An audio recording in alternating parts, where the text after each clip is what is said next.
Oops, idol. Wait lang. Baka hindi mo pa ito nalalaman. Kasi itong solar panel na to mga idol, dati siyang 1,000 plus o 1,600 mga idol, no? Then ngayon is 885 na lang siya. Biruin mo, 885 na lang. Sobrang mura nun.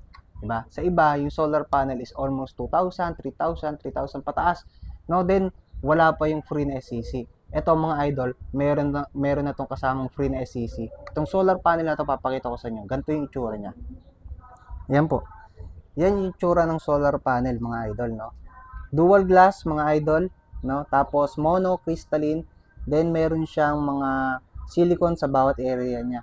So mamimili ka na lang idol kung red or yellow, no? Yan. So mga idol, ito yung pinaggagamitan ng mga solar panel ko.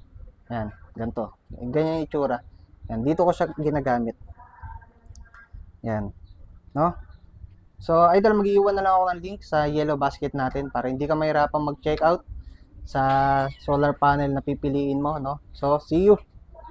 Okay, let's go.